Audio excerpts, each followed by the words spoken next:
한국 사람들에게는 특히 매우 낯선 발트 3국, 바로 에스토니아, 라트비아, 리투아니아에 대해서 알아보겠습니다. 우선 발트 3국이 어디에 위치한지부터도 낯설으신 분들이 많으실 겁니다. 발트 3국은 발트해 면에 있다고 하여 발트 3국이라고 부르며, 발트해는 스웨덴과 핀란드, 폴란드, 그리고 이 발트 3국 등이 함께 공유하고 있는 바다입니다. 얼핏 보면 어디가 어디인지 누가 누구인지 헷갈리는 이 세 나라는 그러나 인종과 언어 그리고 그 역사 또한 차이가 있습니다. 에스토니아는 3국 중 가장 북쪽에 위치하여 핀란드와 같은 계통으로 묶는 것이 더 적절해 보이는 나라입니다.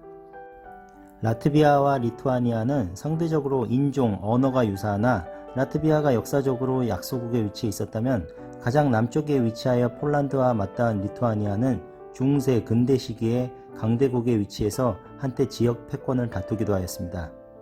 그러나 러시아, 소련의 힘이 강대해지고 독일이 세계대전을 주도하던 시기부터 이 세 개 약소국은 원치 않는 힘에 이끌려 결국 소련 연방에 편입되면서 자주성을 상실하는 아픔을 맛보게 됩니다.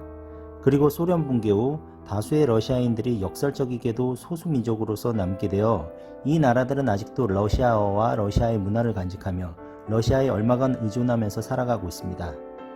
에스토니아는 핀란드 수도 헬싱키와 핀란드만을 사이에 두고 위치하고 있습니다. 오랜 시간 덴마크의 지배를 많이 받아왔고 실제로 수도 탈린은 덴마크의 도시라는 뜻을 가지고 있습니다. 지리적으로 러시아의 서부 도시 프스코프와 가까워 에스토니아 동부인들은 러시아 국경을 넘나들면서 교통을 하고 있으며 당연히 러시아어 소통도 원활합니다. 1988년 타르투에서 인기가요 축제를 하면서 30만 명의 시민이 독립시절의 노래를 부르면서 시작된 노래혁명은 이후 라트비아와 리투아니아로까지 이어져 총 200만 명이 600km의 거대한 인간띠를 이루면서 결국 1991년 발트 3국의 독립으로 이끕니다. 라트비아는 현재는 유럽 각 국가 간 연결편을 제공하는 항공 허브 역할을 톡톡히 하고 있는데 특유의 근면함과 엄격함으로 각종 지연율은 낮은 수준을 보이고 보안검사 등 절차가 매우 신속하게 진행되므로 유럽 여행 시 환승도시로 강력히 추천합니다. 역시 러시아와 어쩔 수 없이 가까이 지내야 하는 상황이며 에스토니아와 리투아니아와 마찬가지로 EU 회원국 중 최빈곤층을 형성하기 때문에 오히려 소련 시절을 그리워하는 사람들도 있다고 합니다. 그러나 소련 시절 그들의 삶은 매우 혹독하였다고 하며 그 시절 라트비아가 처한 현실을 노래로 비유한 것이 바로 백만송이 장미의 번안 원곡입니다.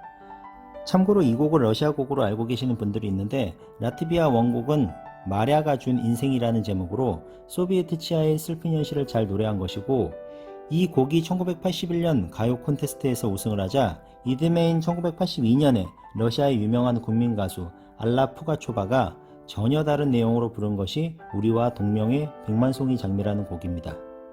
리투아니아는 대공국 시절을 지내며 폴란드와 동군연합동맹 등을 맺으며 강성했던 시절을 보낸 적이 있는데 현대사에 들어서는 앞선 두 나라와 다를 바 없는 모습을 보이게 됩니다.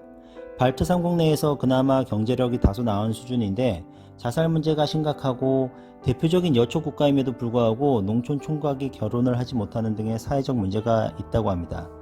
라트비아와 에스토니아와 달리 음용수의 석회 비중이 높아서 현지 여행 시 다른 북유럽 국가와 달리 주의해야 합니다.